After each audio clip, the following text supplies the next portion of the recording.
Welcome to Leadership is Me. This is the podcast that brings you raw, real conversations with everyday entrepreneurs who chose to rise. I'm your host, Blooming Dahlia, and each episode we dive into the mind shifts, the life lessons, and the defining moments that unlock something greater. So if you've ever felt called to more but kind of just don't know where to start, then this is the place for you. Because here we really like to let everyone know that leadership is not a title, it's a choice. And for you, that choice starts right now. So today I am talking with Adele. She is the creative director of Live Large Design. And what is really cool about her story, and I'll definitely let her dive in, is that she said she started her business in over 13 years ago in a dry cabin in Alaska. If you kind of imagine like dry Alaska, but I had to figure out what that was. She was working on a laptop with a wood burning stove and essentially just a lot of grit. And since then, she's built a six-figure brand strategy business to help entrepreneurs build businesses that feel like them. So I want to stress again how excited I am to talk to you today. But hi, Adele, how are you? Hi, thank you so much for having me. I'm really excited to do this episode. Awesome, awesome. So before I get to picking your brain, take about 30 seconds and just kind of let us know what do you do and how you got started. Yeah, absolutely. I mean, a lot of my story started with my father, who had his own carpentry business, and hardest worker I know, but I definitely at a young age was like, I want to have my own thing, like I want to be in control of my not just schedule, but like who I work with and what that looks like. I ended up getting my MFA in design, so I went to art school, and around that time started my business, Live Large Design in Alaska, and I've been through just all the iterations. I freelanced, I had a small agency, I had a big agency, I worked internationally, and eventually came home to this kind of e-learning niche that I'm in now. I've started these, I call them spirit brand archetypes, to help my clients really connect with like the uniqueness in which they are creating their business. So let's go back to the beginning because you mentioned a few things about the archetypes, which before we got on camera, I told her I was so geeked out about that, about even just a thought process of branding according to your archetype and really being authentic with who you are. So let's go back. So what made you start a business? Well, I'll use my archetypes as an example. So one of the archetypes is the rebel, and I would say that I'm most inherently that one, just because I came out of the womb uniquely me. And I always say like I was a kind of quiet, polite, defiant child. I just have a very strong inner voice. And it doesn't always play well in certain environments. I have tried, like maybe a year at a traditional job, and I think I kind of annoy people because, a lot of workplaces, they just kind of want you to come do the work and maybe be a little quieter. And I'm not great at that. And I think, again, watching my father have his experience, I definitely in the back of my head was like, I want my own business. So I suspect there was like just unconscious desire for me to become more of a leader, to find my voice and become the artist that I wanted to become. And my business has pushed me to do that in my clients in like a beautiful way. I think you have to learn how to be brave when you have a business. So I want to pick apart something that you said a little bit because it seems to be a contradiction. If I heard you correctly, did you say you were kind of Yeah. like a quiet, polite rebel? Yeah, as a Those the kid term? Okay. especially. Yeah. Yep. Okay. So I wanted to pick that apart because I think sometimes, and I can probably resonate with this a little bit, that people don't realize that is a rebel type. That a lot of times rebels are initially very quiet and very polite, and which eventually leads to a conflict between who you actually are versus how you're showing up. So what was Sure. that like to discover like, hey, I am a rebel and that's okay? Yeah. So I will give you an example, and hopefully people can hear this just for the story and giggle. Essentially, as a young child, I had this connection to my sense of source or God, and I grew up like Catholic, but then they start teaching me some of the Catholic rules, and I was like, oh, like I already talked to God, like I don't have to do it your way. So it just was interesting. Like I had my own inner knowing, is what I relate that to. I've had to learn to accept that sometimes my difference is going to create waves. And I think this is a really important topic, especially for women, because we tend to be more on the agreeable side. And when you look at things like entrepreneurship or truly chasing like unique dreams, agreeability is not always the greatest. Like you have to strengthen your ability to be okay with creating ruffles. That doesn't always come from just like being quiet. So it's been, years and years of essentially solo travel in combination with building my business that has help me with that. And I really just wake up every day and I'm like, I'm going to honor my needs. And I do that from the deepest place of like integrity and care for others. And I have zero intention of harm or the ruffle feathers, but I've had to come to accept that that is going to happen. So I like the fact that you talked about that, like every day you get up and you make a conscious choice to honor your needs. And is that a daily practice? Like, do you meditate, or is it just like every day you're like, look, this is what it is, and just get it running? Yeah, a little bit of both. So I'm pretty into energy work. So I have like an energy practice that I foster. And I really do believe that like me, my soul, my human self, like I'm here to be uniquely me. Like if I water that down, what is the value, you know? And so Okay. I try to connect with that, especially mornings before I start the day. And then I have a process in between clients, like right before this podcast, I really want to be in our space together.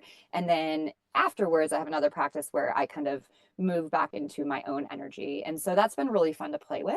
And then I think another one is just kind of, especially again as a woman, you know, I go to the bathroom, I look in the mirror and I'm like, yeah, like we're doing good. Like I like who I am. I like how I'm showing up. I mean, if my hair was like maybe a little bigger and curlier, that'd be cool. Like, or, you know, like if a certain event had gone a little differently, that would have been cool. But I'm like, I'm doing my best out there and I honor that. That's beautiful. And I think you started actually answering a question that I was going to ask about what was the hardest part, about stepping into like the ownership of who you were. It's one point you talked about finding your voice. Would you say that that was a hard part as well as what you're talking about right now, as far as just being okay with whatever the moment is providing to you? Yeah, well, I love your questions. I think it's a journey. So something I'm seeing in the online market right now is this kind of like strategy and your business will hit six figures or seven figures. And I'm like, I think it's all a journey. Like maybe there's a little ingredient we get from reading a book or a course or whatever. But I think it's the journey that really becomes like essentially the deliverable. So when I say it's taken me time to find my voice, I'm talking like 10 years, you know. I mean, I've gotten, enough feedback where you like incrementally kind of gain confidence with that. And you're like, oh, I think if I just show up as me, like I don't to try to contrive anything. I just need to share my story and voice and trust that that's enough and the right people will hear that.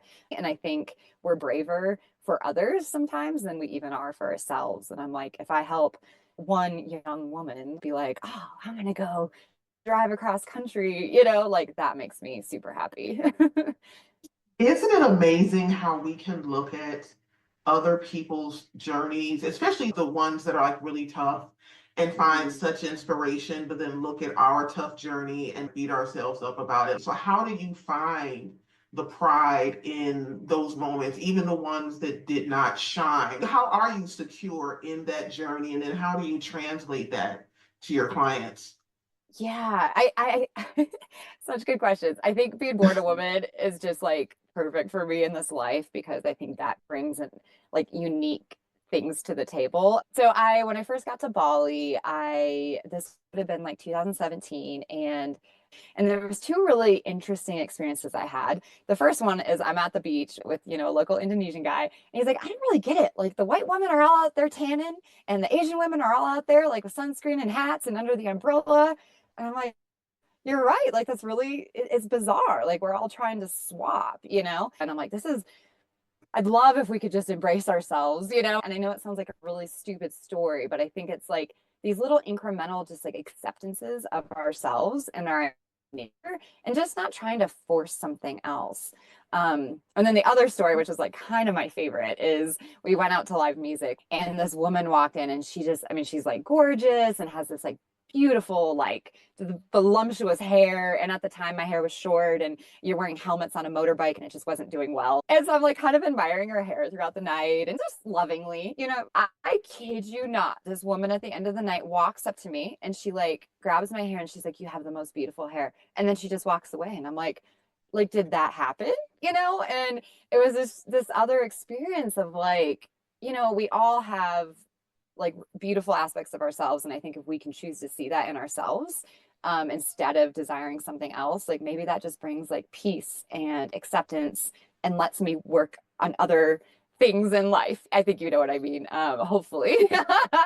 No, yeah, and I agree. There was something that you said that was really powerful that was like, we're all trying to swap. And Mhm, I mhm. don't think sometimes people realize that it is those small acceptances, even the stuff that you haven't given weight to, like you said, maybe the curliness of your hair, Yeah. or those little acceptances. I don't know why I'm struggling with that word today. Acceptances um, of yourself are like a domino effect. Like if you're able to accept like the little things that you cannot change, it's like that statement where it's like, help me just embrace the things that I cannot change. It's a domino. And then I think it opens the door to find strength within yourself or the things that you are actually here to do. And so when you're talking about something like marketing in your business, I feel like it kind of flows the same way. Like everyone has a strict uniqueness. And if you can be okay with that, then you Yeah. can find the niche or the area that your business would flourish in. So hopefully, I mean, obviously you're the marketing person. I'm not. I'm just a student. But is that more kind of like how things go? Was that kind of like the guide behind, or at least somewhat in the archetype that you have for the marketing?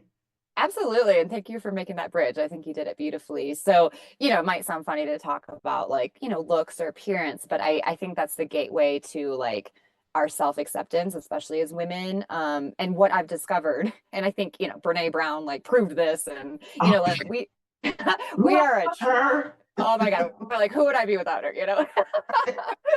But she like she speaks to our attraction to the imperfect and the authentic, and that's what I see. So I remember seeing a girl on Instagram before meeting her in person, and she was using a lot of video filters. Absolutely nothing wrong with that. What I will tell you is I found her a lot more attractive in real life, and this isn't like just a beauty thing. It's like I could connect with her because I mean, she didn't look like a 22-year-old like filtered person anymore. She looked like her 40-year-old self, and I wanted to hear her wisdom, and there's beauty in that.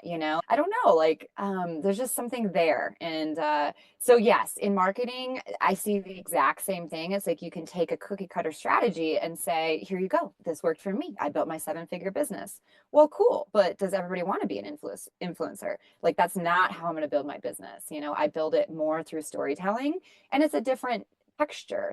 So for me, that's working really well. And yeah, the archetypes I created, again, I think 7 is even too limiting. We are infinite. Everybody is unique. But when I can start categorizing as a designer, that's what my brain does. It picks up on patterns. And then I'm like, oh, all my like mystic clients, they want these really artistic, like flowy platforms. And then versus my specialist client who is like the doctor. They want like really clean, concise, clear, like so it comes together in both the at those platforms. So the strategy into the offers as well as like the visuals.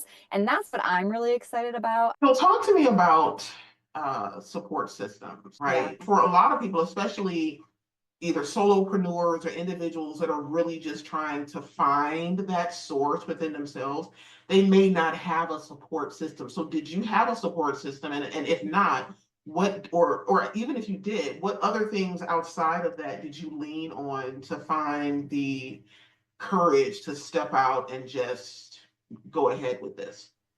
Well, thanks for asking. I grew up very analog, like very in the woods, and then, went to art school, which teaches you nothing about business or even really marketing. It's art school, right? It's hilarious.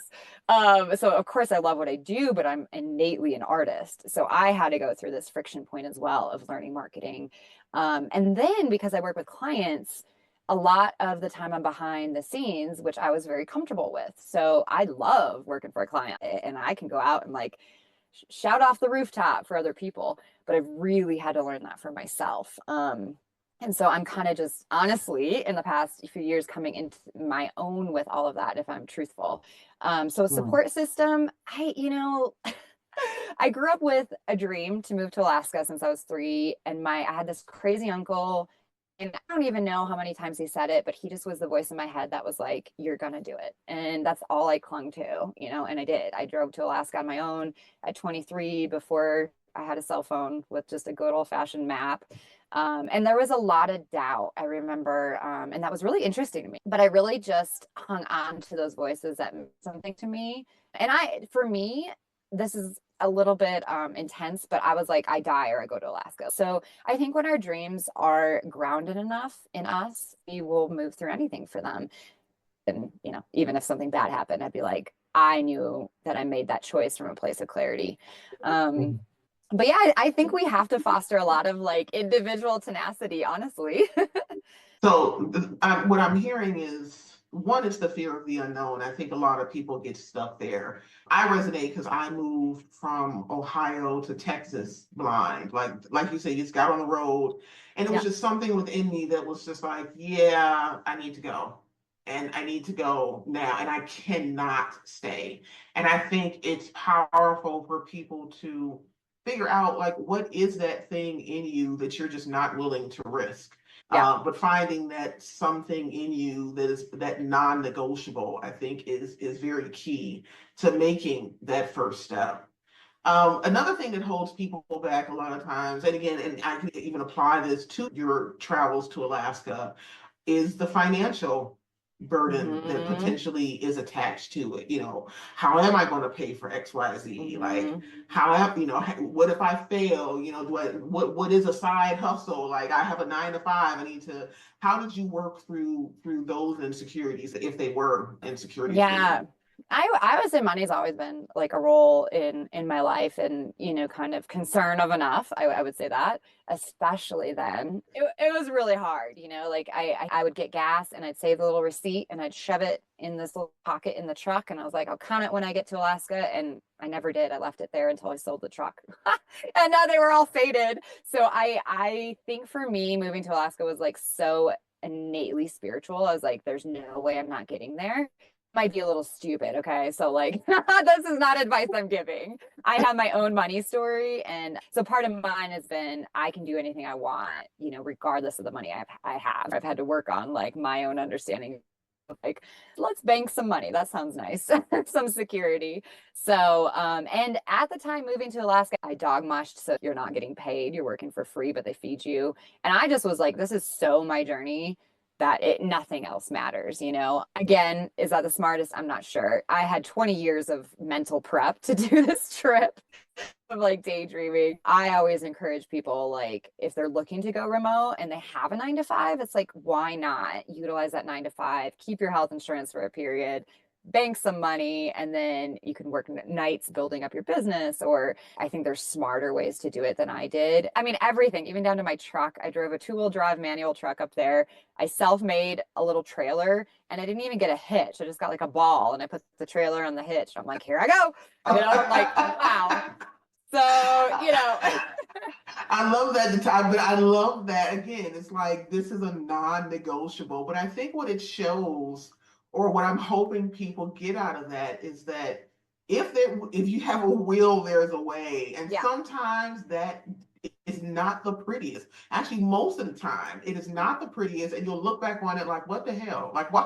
Why did I do that? Or what in the world was I thinking? But you'll be looking back on it, from a completely different place. And just a quick similar story. When I was driving down to Texas, I had bought 4 brand new tires to try to prep for my ride. I laid over in Tennessee. And so halfway outside of Ohio, I hear this weird, and my tire has gone flat. Now, these are brand new tires I've never driven on. I, I went to the gas station, put air in the tire, and was like, I'm just going to make it to Tennessee. I refused to even look at the tire. I was like, I'm not stopping anything. And when I got to Tennessee that night and looked at it, like, there was still air in the tire. But I remember later on, like, what is wrong with you? Like, you drove how many miles? Like, Mhm. you're not even going to acknowledge that this tire potentially has gone flat again on the freeway. But again, when there's a will, when you have something inside of you that you have decided is a non-negotiable, you kind of don't allow those distractions or the perfection of the journey to get in the way. It's like, I'm getting to the finish line no matter what. So now that you've had this again, I mean, from dog mushing to a self-made hitch, like it's just like is your definition of success different now than it was when you first started this journey? Oh yeah, heck yeah. Heck yeah. I think for me, I really had to figure out my values, and I really love looking at the values of an entrepreneur and their business because I find them closely tied. So I have a whole brand strategy process I do with my clients, understanding their value system, because that's going to be a window into how they want to market. So I will say 99% of my clients are very impact focused. They care about helping people. So it's just so important. And if I can link that to the marketing we're doing, that is going to inspire them more.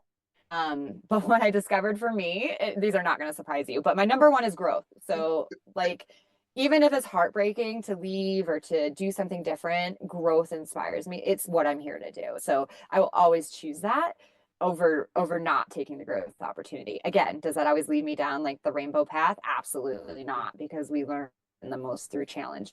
I will say, I think success for me now in growth is working on learning those lessons without the hardship. And I think we just learn skills as we grow up, which is really cool. And then the second for me is freedom. And I such an interesting word, I think. And you could giggle at me, but I just love, like, is it 1883, like the pioneering TV show of them moving west? Like, I growing up, I just was obsessed with like that west pioneering story. Like, Like I'm like, oh my, Gunsmoke, like I mean, like the kind TV show, of, like yeah. because it's like it's so like insane. It's like you're going out there, you're sleeping under the stars, and it's just so like, who cares what your hair looks like? You're like, we're alive. There's just Right. kind of this like deep kind of survival aspect to it. So I was always intrigued by that. And so yeah, freedom is a huge value of mine, but there's also a level of like emotional freedom and internal mental freedom that I think gets a little bit missed, but what I peace as well. And that is freedom to me. So my brain's always going a mile a minute, definitely ADHD, and that's fine. I embrace that part of me, but I've had to learn how to work with that. So for me, that's a huge like indicator of what I would call success for myself as a human. And there's no way for me to separate the business from me as a human. They're all together. So I'm like, to me, yes, I want to make money, but I'm like, what does it look like when I make money? And how does that make me feel? And how do I create more for myself and expand in a really aligned way with my human self? So, Yeah, I think it's interesting whenever I spoke to a guest the other day who kind of was saying the same thing about the ability to make money and how there is a connection there. And I think when you talk about embracing the ADHD, because trying to be anything else but who you organically are, at a certain point, it's going to create conflict because you're trying to put yourself in a box. And I think when we get to a place where we're like, you know what, this is who I am. I am a girl with glasses that likes this and that. How can I, again, work within that? Which just kind of goes back to what we were talking about earlier. Like, how can I find the power and the acceptance within what I already am? I find that work, when people are willing to do that type of work, it takes them so much further. And sometimes you will realize that maybe you really don't even want to be a millionaire. sure. No, The absolutely. video you saw on TikTok of the that you were chasing behind was simply because that's what they were telling you. But maybe you're fine at 100,000 a year as long as you can go see your parents or or maybe you just want to travel. As long as you have the money for travel, that's what Right. brings you peace. And I think that diversity, I really want people to learn how to just be okay with whatever actually brings them peace. So my last question before I kind of give you the floor, the name of the podcast is Leadership is Me. So when you look in the mirror, why do you say to yourself, leadership is me? Such a good question. I think for me, I've really followed that inner voice, and I'm really freaking proud of that because we weren't taught that as kids, and I didn't even know what that was. But I, throughout my life, there's moments and I hear it and I feel it and I followed that. And I think that is leadership because often it would go against the grain, and even me staying, in Indonesia during COVID was not popular. Like a lot of decisions I made have not been, and it has carried me through any sort of conflict, judgments, anger, which is really interesting to me because why does anybody need to do that for choices I make? I'm not sure, but it's carried me through that because I've been really clear. And that's something else I think I'm decent at is figuring out clarity for myself and what we spoke to, like what will make me happy, what do I need to go to the next level? And then, a lot of the clarity pieces with like just where I'm living and what I'm doing and how I'm doing that has really helped me. But yeah, and then I think the other part of it too is I'm pretty multidimensional, like we all are, but I mean, I like live in a truck and don't have a shower, and I like to like dress girly, and I like, like any given day, like you're gonna see these different facets of me. I love that part of myself. Like I really have learned to embrace when I roll out of my truck that looks like it's an 18-year-old boy's truck, like, and everybody's eyes get big. Like now I just like enjoy it, and then I built it. So like they'll be like, I like your rig. I'm like, yeah, I built that. And they're like, what? And I'm like, oh. Something else that's just super cool. Like we didn't even know you're building rigs. Like you're just out here again doing it all. I think that's wonderful. And I'm sorry I didn't mean to interrupt. I'm just like that you building No. rigs. Thank you. Thank you. Yeah. And again, I don't want to like glorify it like it was super easy because it wasn't for me, but I am extremely proud of it. And it has been really empowering to know that I can learn any skill really if I can be patient with myself and give myself the space. And so that's brought like a new level of just like light and joy to my life, where this summer I'm learning how to weld. And again, I went into a group and asked for a mentor, had great people reach out to me, and then many people be very doubtful. And I was like, I mean, that's okay. If you want to doubt yourself at learning skills, you can, but I'm totally learning how to weld. So I don't think it's rocket science. So Love it. I love it because when I sum it up in my mind, you're being you, in your full authenticity. And if that means today I'm painting, tomorrow I'm welding, Thursday I'm laying cement. I don't, it's what feeds me. And I think that is absolutely beautiful and something that I think if more of us learn to embrace that true level of authenticity, we'll find a different level of peace and happiness. So where can people find you and kind of what do you have coming up on the horizon? yeah, absolutely. So I'd love you to check out my website. It's livelargedesign.com, and I'm sure you'll link to it.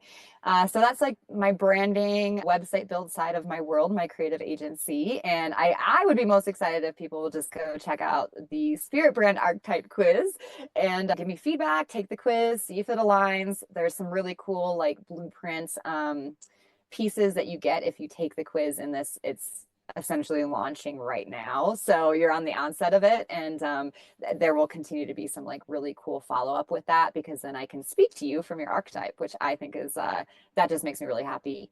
And then kind of on the side for me is it's called Weston Normal. So westonnormal.com. I'm launching my own podcast this year and doing more of like the on the road truck life stuff, just because I think it's a thing, and that's a whole nother story, like, kind of got forced into building my own rig, and so I'm like, well, I think I kind of want to teach on this too. So that's kind of the wilder Adele out in the woods with the puppy in the truck, side of my world. That's wonderful. And I would definitely tune in. I geek out on real life. When you see people really doing whatever it is that feels best to them. So I will have all of her information and links posted once we close out the podcast. But thank you again for tuning in to another episode of Leadership is Me. If today's story sparks something in you, share it, sit with it, but most importantly, take a step towards authenticity, a step towards fully embracing exactly whatever your archetype actually is, because there's not one definition of leader. The leader that you're looking for is already inside of you. So until next time, stay empowered. How do you just wow, absolutely wow. How do you listen to a story from Adele and start to continue to question who you are, right? She literally operated 120% in her authenticity, whether it meant hooking a trailer up to the back of her truck by a ball, moving to Alaska, mushing, living overseas, she, welding. There's nothing wrong with who we are as we are, right? There's absolutely nothing wrong with who we are as people. We talked about Brene Brown and how much we love her. And there's a quote that says that authenticity is the daily practice of letting go of who we think we're supposed to be and embracing who we are. Again, and that is a Brene Brown quote. So today's conversation was essentially a reminder that leadership does not start when others recognize us. It starts when we start to recognize ourselves. Adele showed us that what it looks like to lead from the inside out, where authenticity is not just a buzzword, it is a boundary, it is a truth, and most importantly, it's a strategy. Until next time.